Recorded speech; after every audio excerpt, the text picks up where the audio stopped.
Allahu Akbar, Allahu Akbar.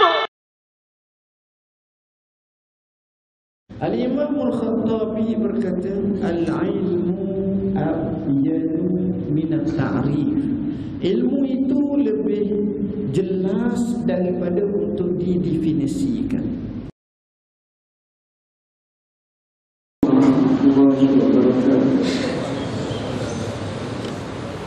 Alhamdulillahil mushtaka wa bikal musta'an wa 'alaika al-iqlal wa la hawla wa la quwwata illa billahil 'aliyyil 'azim. Asyhadu an la ilaha illallah wahdahu la syarika lahu wa asyhadu anna sayyidana Muhammadan 'abduhu wa rasuluh. Allahumma salli wa sallim ala sayyidina Muhammad wa ala alihi wa sahbihi wa barik wa sallim. Amma ba'd. Yang saya kasihi sahibul fadilah pengurusi majlis, Tuan Imam, sahibul fadilah Tuan Imam, pengurusi masjid, barisan jawatan kuasanya, ashabul fadilah, datuk guru, para alim ulama, hufazul Quran, hadirin hadirat muslimin yang dirahmati Allah sekalian. Alhamdulillah, antara nikmat yang besar yang Allah kurniakan kepada kita, kita dapat meraih pergi ke masjid, membelah kegelapan malam untuk solat berjemaah. Sebenarnya nikmat ini tak akan terasa kecuali selepas beberapa tempoh dan rezeki yang Allah kurniakan kepada kita. Sesungguhnya pelaksanaan ibadat secara berjemaah adalah amat dituntut, dan kami telah bahaskan semalam panjang lebar berkenaan kelebihan salat berjemaah dalam Islam.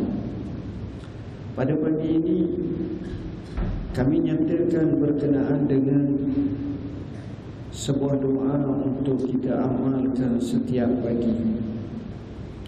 Dalam satu riwayat yang masyhur, sama ada An-Nasa'i dan lain lagi, begitu juga Ibnu Abi Syaibah dalam kitabnya Al-Musannaf, menyebut tentang isteri baginda sallallahu alaihi wasallam, menyatakan bahawa Nabi sallallahu alaihi wasallam tak pernah tinggal atau sentiasa mengamalkan bacaan atau doa setiap kali selesai tahiyat akhir. Allahumma inni as'aluka ilman nafi'an wa rizqan tayyiban wa amalan mutaqabbalan. Doa ini dibaca selesai daripada tahiyat akhir. Sebelum kita lebarkan perbincangan tentang nas ini, ada beberapa riwayat menunjukkan Nabi ajar kita membaca doa selepas daripada tahiyat akhir. Antaranya hadis yang masyhur yang diriwayatkan daripada Mu'az ibn Jabal radhiyallahu anhu. Rasulullah sallallahu alaihi wasallam menyatakan satu hari, "Ya Mu'az, inni uhibbuka alla tada'a dubura kulli salatin an taqul Allahumma a'inni ala zikrika wa syukrika wa husni ibadati." Wahai Mu'az, hamba saya kasih kepada anda. Beza antara Mu'az bin Jabal dengan Nabi hampir 30 tahun. Artinya Rasulullah SAW wafat umurnya 60 tahun lebih, 63 tahun 4 hari Rasulullah SAW. Maka Mu'az masa itu awalan 30. Dan Mu'az ni mati muda, taklah lama selepas Rasulullah SAW wafat, mungkin dalam 7-8 tahun, dalam peristiwa Ta'un Amawas. di Jordan dalam usia lebih kurang 38 tahun atau kurang lebih macam itu. Bila Nabi kata kepada Muaz bin Jabal, sesungguhnya hamba sayang kepada anda wahai Muaz, jangan sekali-kali kamu tinggalkan dubura kulli salati. Ditafsirkan dengan dua tafsiran, sama ada dengan makna selepas salam. Ini juga dubura kulli salati, kita baca doa Allahumma a'inni ala zikrika wa syukrika wa husni ibadati. Atau selepas daripada tahiyat akhir, maka kita baca doa Allahumma a'inni ala zikrika wa syukrika wa husni ibadati.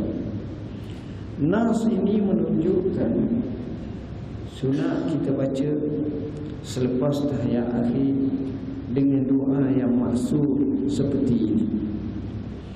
Riwayat yang ketiga, sebagaimana yang masyhur di kalangan ulama, bahawa sunat seseorang itu selesai daripada membaca tahiyat, membaca dengan doa Allahumma inni a'udzubika min azabi jahannam wa min azabil qabr wa min fitnatil mahya wal mamat wa min fitnatil masihid dajjal. Dalam riwayat yang seterusnya menyebut sunat kita baca sama seperti doa yang terakhir, tetapi ditambah dengan kalimah wa minal ma'sam wal maghram. Inilah riwayat-riwayat yang masyhur yang menggambarkan pada waktu pagi ada permohonan untuk diraihnya, ada permohonan untuk diselamatkan dan dihendakkan daripadanya. Hadirin hadirat, apa yang kita nak fokuskan adalah hadis yang pertama, sebagaimana yang kita nyatakan tadi. Nabi pagi-pagi berdoa kepada Allah dengan 3 perkara. Allahumma inni as'aluka ilman nafi'an. Ya Allah, hamba mohon kepada-Mu ya Rabb supaya dikurniakan ilmu yang bermanfaat, wa rizqan thayyiban, rizki yang baik, dan yang terakhir wa amalan mutaqabbalan, amalan yang diterima. Perkara yang pertama yang kita mohon adalah kita mohon kepada Allah. Ini adalah prasyarat utama, di mana kita menyebut dan kita ikrarkan dalam Fatihah, iyyaka na'budu wa iyyaka nasta'in. Hanya kepada Kamu sahaja kami beribadat, hanya kepada Kamu sahaja kami minta tolong.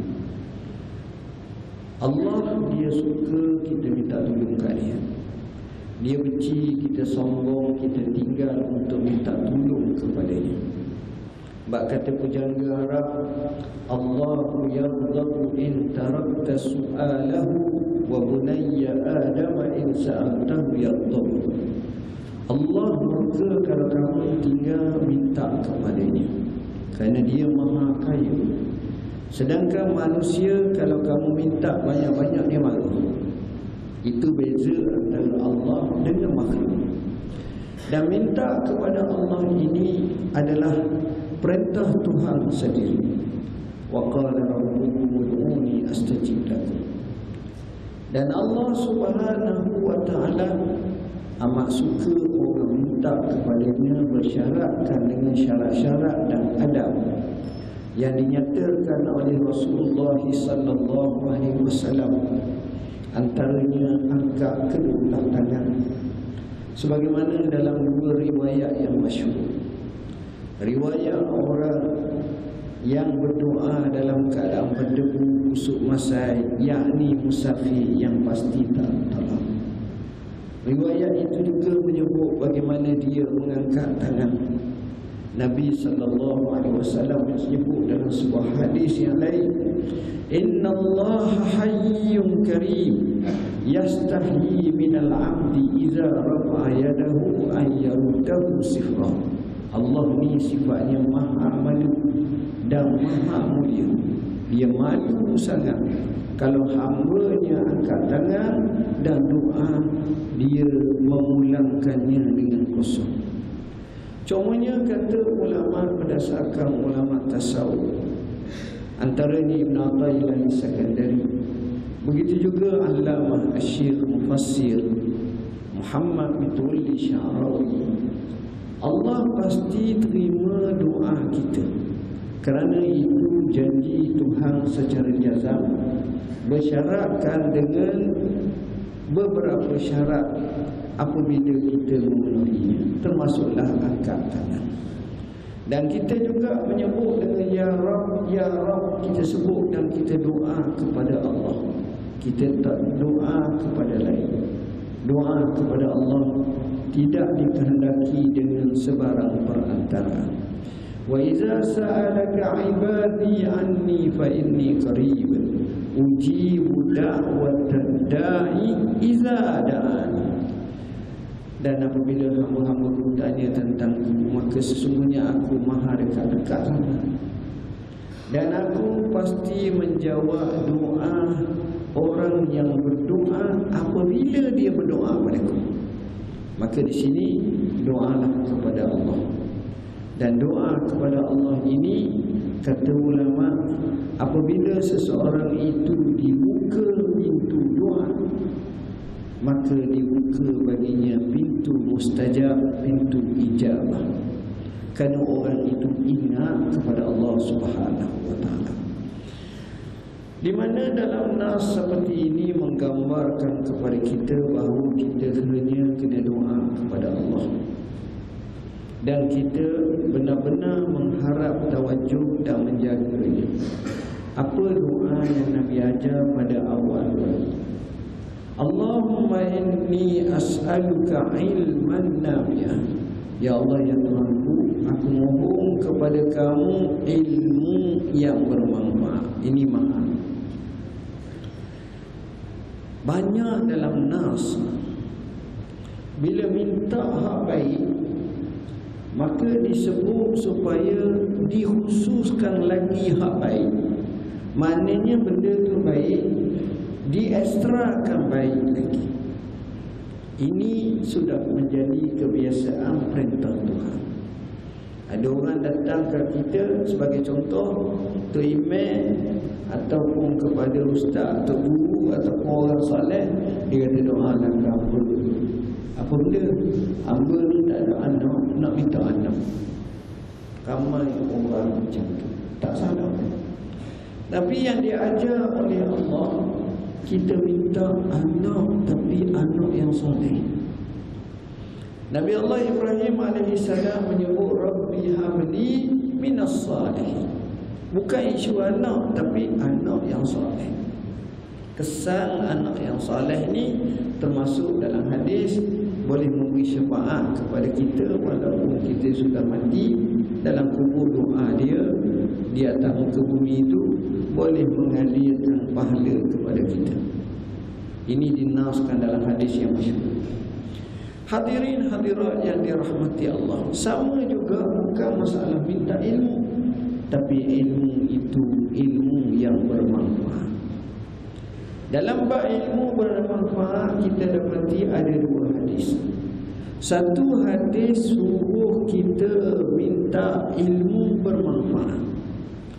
Satu hadis yang lain meminta agar kita minta daripada Allah, minta kepada Allah untuk jarakkan daripada ilmu yang tak bermanfaat.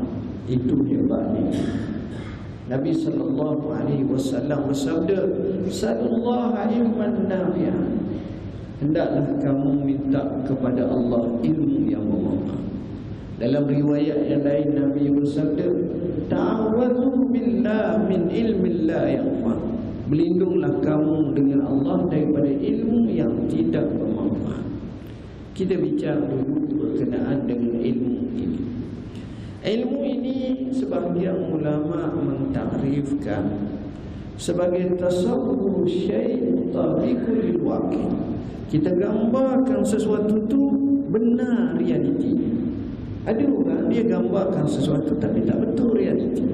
Maka bukan ilmu, kerana ilmu ni bersifat ketepatan, keyakinan, maka itulah ilmu yang tidak digugat pegangan. Itulah makna ilmu. Ilmu ini, kata ulama, dia bukan masalah hanya kita menghafal banyak. Kita menghafal banyak, kita ingat banyak, kita tengok dalam Google banyak, kita royak kat orang tu ilmu. Begitu saja tidak. Kerana ilmu itu sama macam barak yang disebut sebagai transfer information. Kita pindah maklumat, nak maklumat.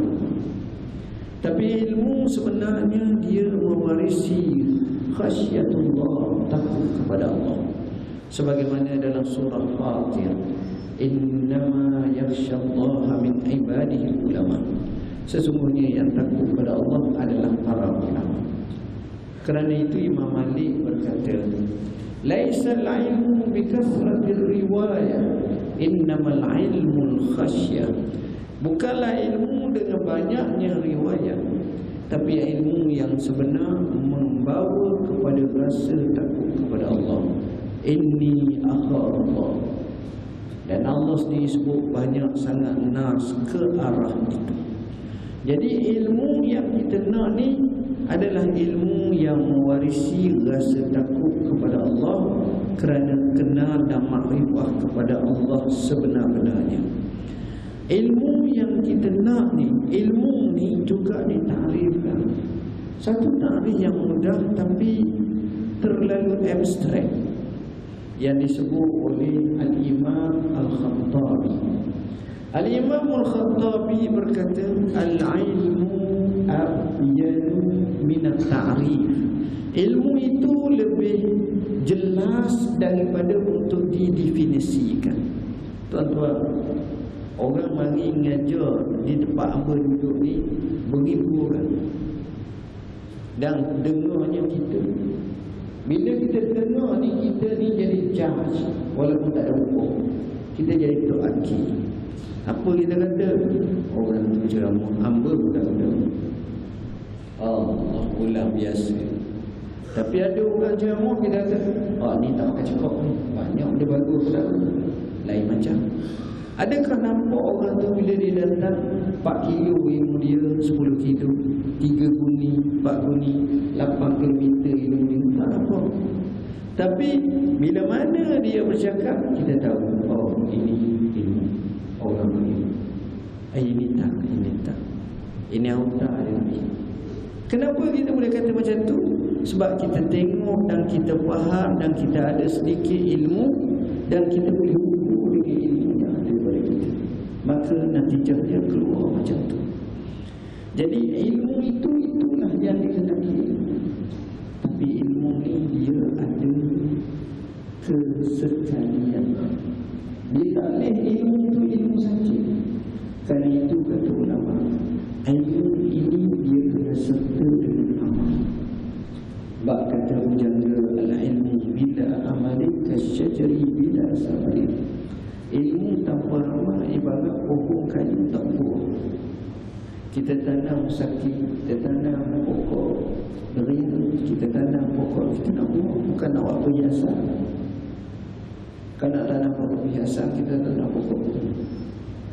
Jadi ilmu ini kena amal. Jadi pada ain lami kepada ain milam. Bila orang tu bersekali ilmu dengan amal tu ngam masuk comel sungguh berlaku keikhlasan, maka kata ulama akan lahirlah lam min ain lama. Apa makna lama? Nampak cahaya. Nampak kita kata tindakan dia tu rasa kena, rasa yakin, rasa puas hati, rasa hebat. Tapi kalau ilmu tak lama, dia tak ke mana. Ada seorang tu, Masya Allah, dia belajar berkenaan teori, dia masuk kulineri. Dia belajar tamak, buat roti canai. Dan dia nampak cara buat roti canai cantik, roti canai baju. Pergi cana mobil maksudnya. Pergi cana daripada negeri lain, pergi cana daripada macam sampai 500 jenis pergi cana. Macam-macam. Dan dia tahu semua teori gula banyak mana, gandum banyak mana, gini banyak mana. Tapi sekali habuk pun tak pernah tembak. Tak pernah. Tapi teori banyak. Tak kertas susah sulit. Di mobil ini buat dia punya pakar ni. Cakap gini sedap. Tapi dia ilmu. Ada seorang tu mak belajar tak habis SPT dapat gendam. Dapat ingat 8E, 8E. Mak dia tu mak nak belajar. Mak apa ni kalau dapat belajar tak nampak. Ginilah mak pergi kat order. Tapi jalan dia buat macam mana, mungkin tempoh je lah, minta kerja. Mak mungkin lah pada mak hamba suruh muka baru baca kau kena juga. Pada mak hamba suruh tempoh je dia buat dia belajar. Dia ingat apa malah kau kan. Pada tulis dia bagi dia hari pertama orang tempoh pula dia 6 segi kat segel tebal nipis. Kau ni masuk, kau ni tak masuk. Kadang-kadang gelonggong tengok. Bukan fashion, tapi tak pandai. Mak wajar. Boleh 2 minggu nampak jinak nak sikit lembut, sikit tangan tu. Tuan-tuan, setiap hari dia terbang 100 keping. Selepas tahun 2 tahun, selepas 3 tahun 300 keping setiap hari. Bila dah telefon, kita pergi 10 tahun kemudian. Setiap hari dia telefon. Orang order tempat dia tu buah rokok. Apa dia letak dia pinggan dengan makjor nak minta 3 keping. Dia tak payah hantar dia campur syuk masuk. Kalau pun kenapa duk main semua memakarkan diri orang rasa jangan. Hari pertama orang kata masing lah mani dah lalu lah macam-macam. Hari tahun ke 10 ke 20 tahun dia tu dia pejam mata je. Wali tu sama lekuk bekas dia nak tempoh. Kenapa? Kerana amal. Wah. Akhirnya kalau ada jamaah di masjid kata kita ni terpaksa nak buat jamaah batu cana. Kita kata mak ada macam mana hujan kita nak tinggal tepi. Allah you tak tahu mak tu terbalik di Malaysia 2 jam kalau masuk sekejap ya mak ada begit pula teruk orang lain letak 2 je dia letak 2 kilo sikit tak laju tangan 2 tangan dulu hidup. Mana ada orang macam tu. Kenapa? Kerana amal. Manusia begitu juga. Bila ada ilmu, ada amal ni dia akan datang. Pada masa itu orang tengok tindakan dia. Orang panggil dalam bahasa moden juga kemenjadian terjadi kemah. Tuan-tuan, kita bincang satu kalimah lagi, ilmu yang bermanfaat. Saya tak nak lama sangat tarik ilmu ni sebab masa lah. Ilmu yang bermanfaat. Macam mana ilmu yang bermanfaat? Ilmu yang bermanfaat kata ulama, kalau kita ibadah, maka ibadah itu mengesahkan kita. Kita sembahyang. Bila kita solat betul-betul, solat tu betul. Tak rasa canggung, tak rasa pedih. Al-Imam Al-Asmani rahimahullah, seorang ulama tafsir, seorang ulama tasawuf terkenal. Dia cerita pengalaman dia bersama kawan-kawan dia. Rakan-rakan dia pergi jalan sebuah tempat, tepi sungai ada kemah. Kemah, luar kemah tu ada perempuan tua sedang tidur. Perempuan tu gemuk, tidur. Perempuan tua tidur tapi dia tahu lah tu orang Islam, mungkin negara Islam, tempat Islam, pakaian Islam. Tidur mengeluh. Mana tidur semua tidur bagus. Jadi Azmuri tengok waktu dah masuk, panggil kawan-kawan, kejut wanita ni. Weh makcik, bangun. Dia mengatakan apa? Sembahyang masuk waktu. Maka perempuan itu duduk bersimpuh, takbir sembahyang. Tak berdiri, tak ada wuduk, tak ada apa sembahyang. Sudah sembahyang baru jalan. Awak buat apa sembahyang? Macam mana? Lama dah saya buat begini, saya sembahyang. Tuan-tuan, ini semua tak betul. Yang pertama, tak ada wuduk. Batal wuduk. Yang kedua, tak berdiri. Hadis Imran bin Husain, riwayat Bukhari dan lain-lain sebut ini, salih qa'iman fa in lam tastati fa qa'iman. Kata ada hadis sembahyang dan duduk dalam Bukhari, itu sembahyang sunat. Ini bukan sembahyang sunat, ini sembahyang wajib. Jadi benda macam ni walaupun nampak macam okey, fikir tak betul. Sebab tak ada ilmu.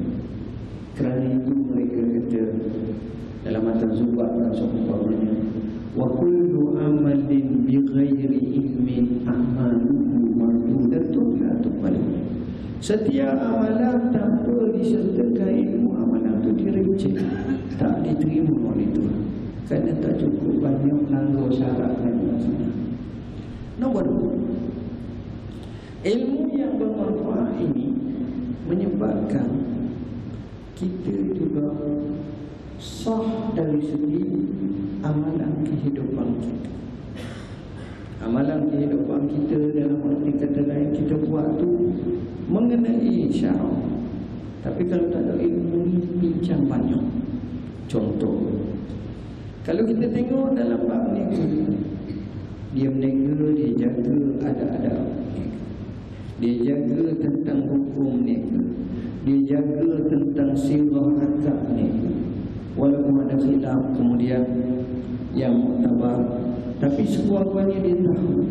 Kerana Sayyidina Umar ibn Al-Khattab menyatakan, man lam yatafaqqah fala yaqribanna suqana. Lebih kurang masuk.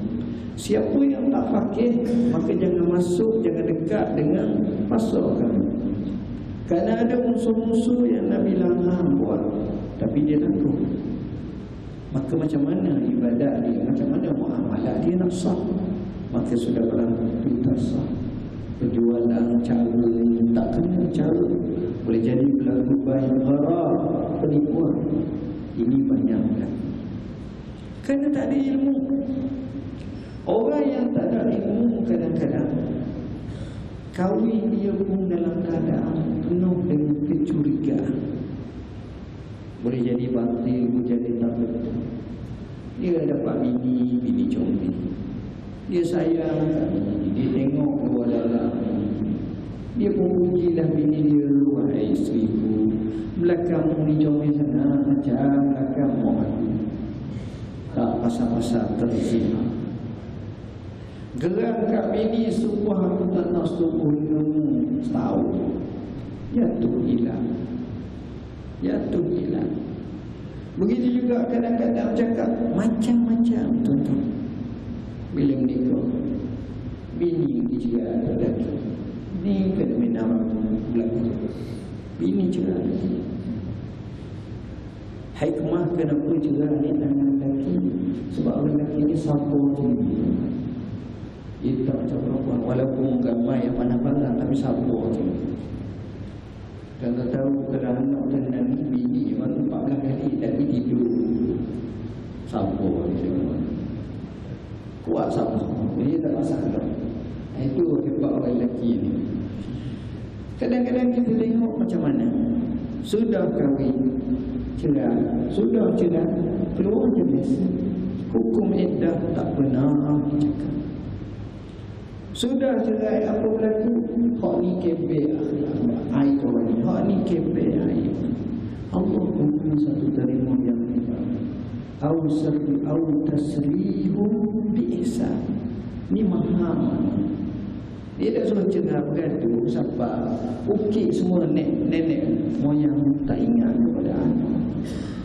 Kisah Aqil datang kepada Sayyidina Umar ibn Al-Khattab nak mengadu tentang isteri Sayyidina Umar ibn Al-Khattab.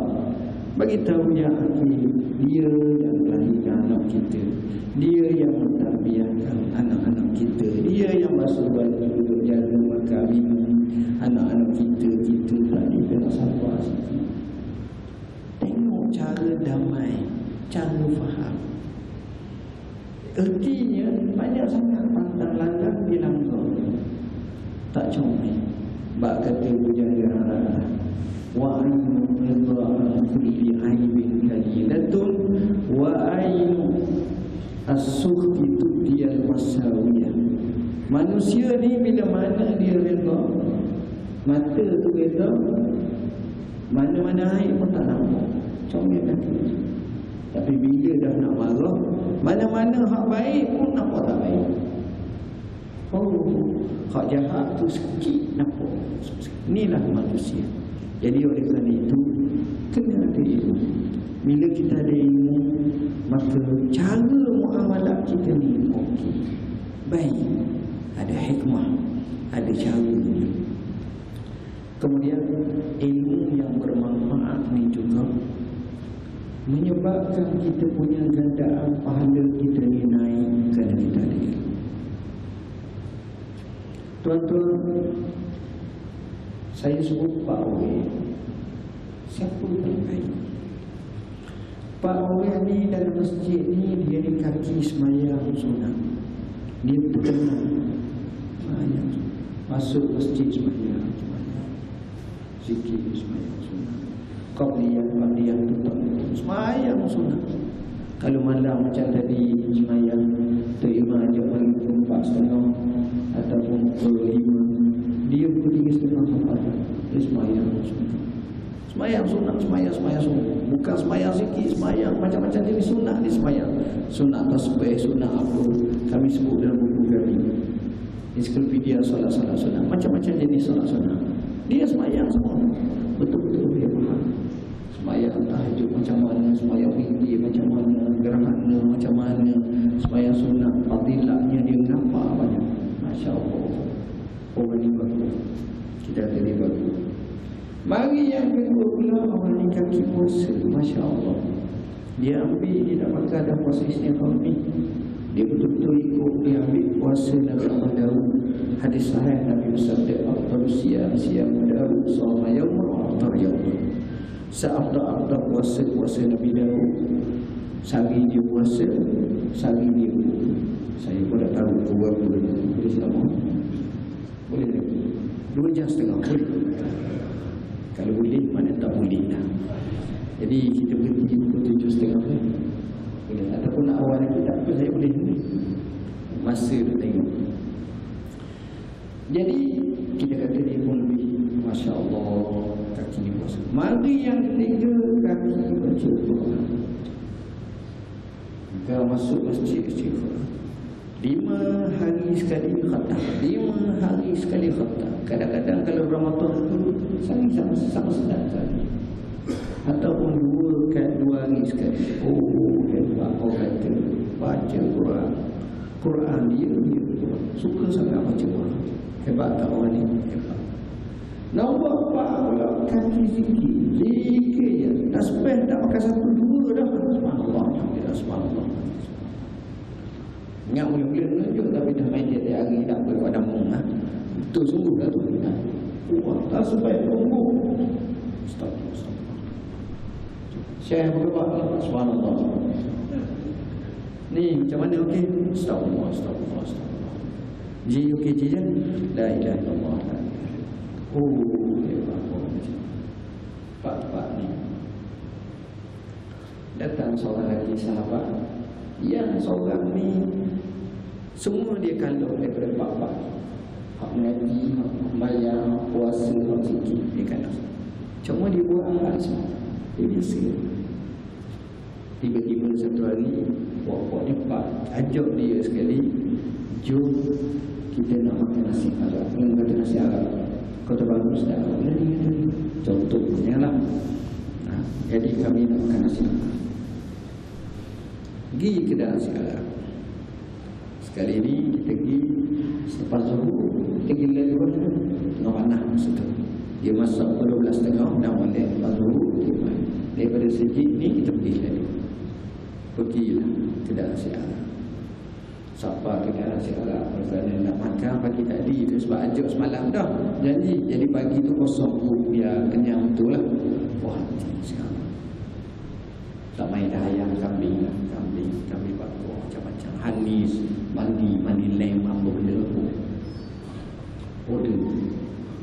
Order pun nampak. Order macam-macam ni. Sudah order semua, cakaplah dengan dia. Okay, kita makanlah. Bila sudah makan, dekat sudah, kawan yang akhir sekali tadi itu, dia bukan ngaji banyak, dia bukan sembahyang banyak, dia bukan zikir banyak, dan dia bukan puasa banyak. Dia makan laju. Makan. Sudah makan, dia kata, tuan-tuan, sahabat-sahabat semua, hamba minta maaf lah. Hamba kena pergi dulu. Hamba ada janji. Kawan-kawan ni pun susah dulu. Ini selak ni tak nak bayar. Perangai ni. Dari hari orang perangai itu. Dapat wayang tu nak macam. Boleh lagi orang. Tengah makan ni sampai nak panggil lah cashier di sini. Begitu tu imam, dia tak pergi kat cashier, malu cashier tu bagi kat dia. Duduk sini. Berapa? Tengok dia rasa 840. 5 bulan 840. Ya. Ada faturah. Risik, tunjuk risik. Tengok orang tu dia order tambah lagi. Hak keluar tadi tu yang kita tambah. Setiap seorang ni bawa pula las satu seorang. Jadi pak campur dengan daging, campur pula dengan ayam, campur ni kena. Hak tu saja tak 100 seorang. Dan dia tak ambil. Dia keluar order saja. Kawan ni pada tak ada pun. Ambil buat satu. Mereka kata, ni hari ni tengah bawa dah satu hal. Hak zikir banyak tertimbul lah. Ingat. Ke zikir kan ingat dah. Dompet tu ingat Allah yang orang kata bagus. Bagi 3 hamba betulan tadi adalah 6 rupiah. Ni dah ucap tu. Asyik sekali orang ni kata hamba gagal tapi ada sekadar tu. Ingat dia ni tak banyak mana. Pak orang pusing. Tengah pusing tu apa berlaku? Maki kawan kita. Kawan tu kena maki, kena semen. Dia tak ada. Pasti. Perangai ni jangan buat tunjuk keturunan, jangan buat. Sama-sama buat ijma' sepakat, jangan buat perangai ni.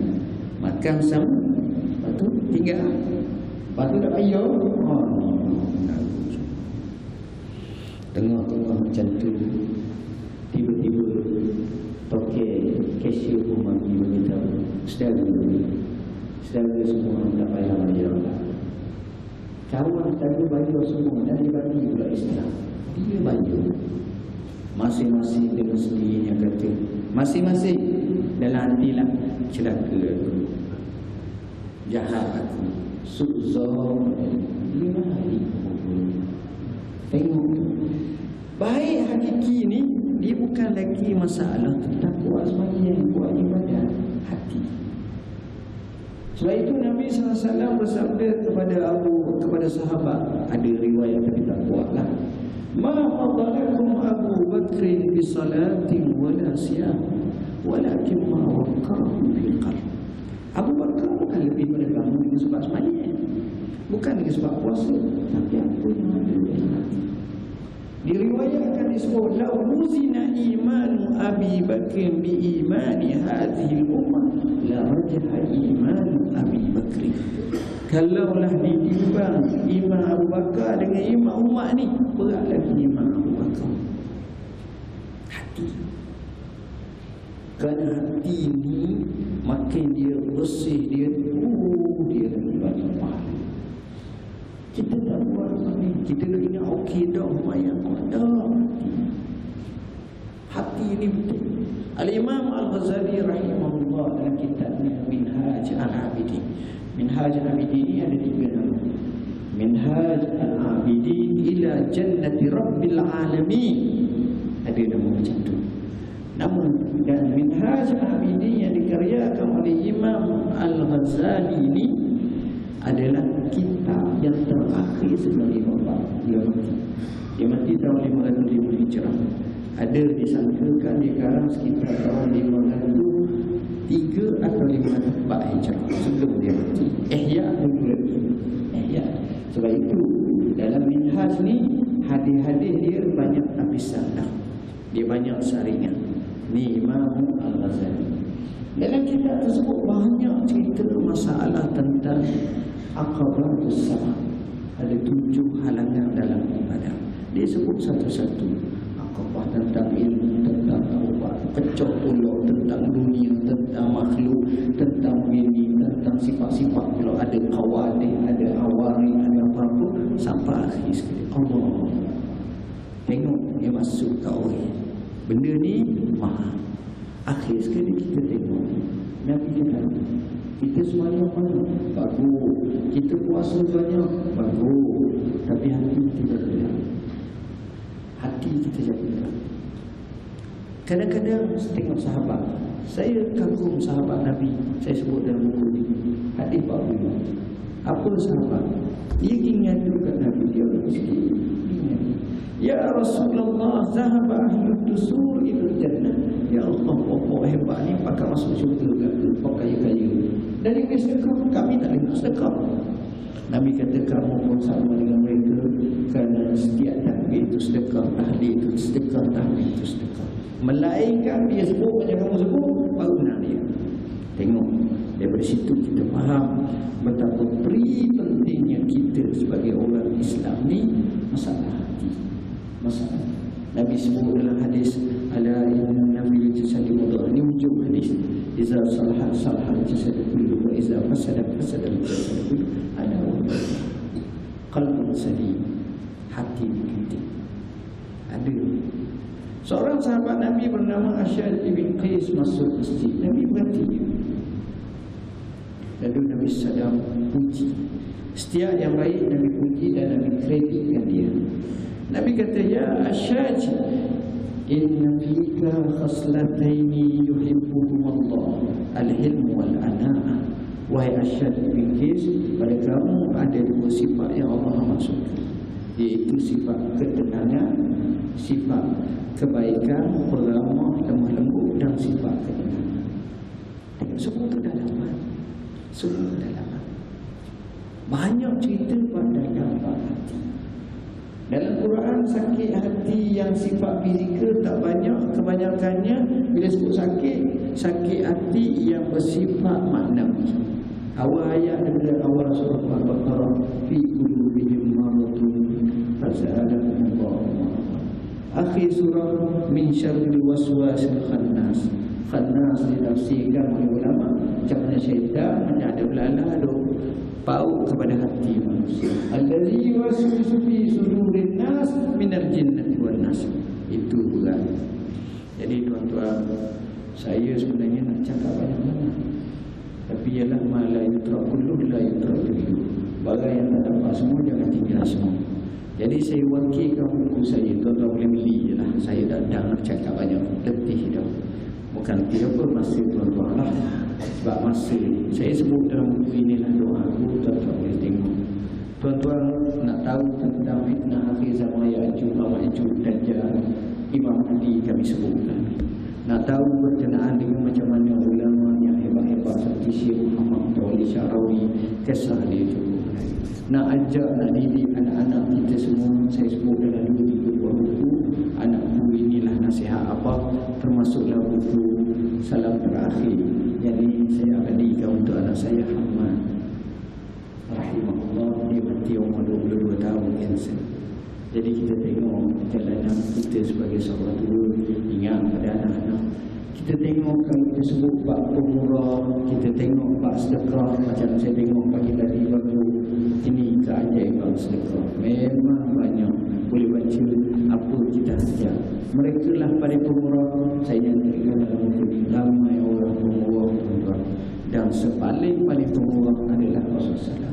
Kita tengok orang soleh, orang hebat, dia ada bincang mengenai firasat. Saya sebut dalam buku, takutlah firasat orang yang beriman, takut firasat al-mu'min fa innahu yanzuru bi nurillah. Sama juga nak tahu rahsia mimpi.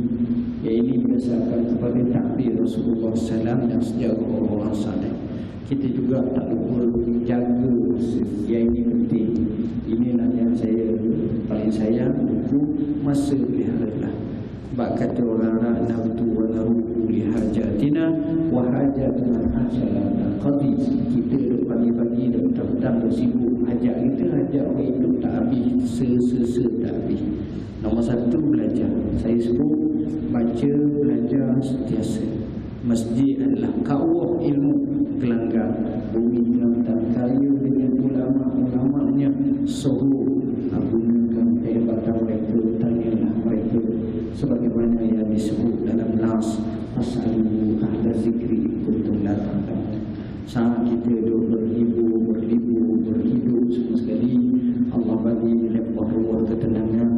Satu benda yang saya rasa kita kena ingat, macam mana sahabat kita di masjid, di pasar. Saya sebut dalam buku Taufan Aqsa. Dalam ni kita sebut yang meninggal dunia, yang ni kita buat dalam sebulan lepas. Dia dapati lebih kurang dalam 41,000 orang. Dalam masa setahun, kes lepas Taufan 7 Oktober 41,000 orang. Tapi angka terkini yang saya dapat lebih kurang dalam masa sebulan ini lebih daripada 51,000 orang. 10,000 ni banyak orang mati kena bunuh, kena buang. Yang kita dulu satu, yang 101,000 lebih. Dan angka tu tak padang jarak, padang terkukuh. Harga kilo sebiji kami buat satu tu. Harga kilo sebiji $3 kali 4.2 sekarang ringgit. Oh, 12 riyal, 13 riyal. Harga kilo kita sepapan pun baru 10-11 riyal, 12 riyal. Dia kilo sebiji dah barang naik sana.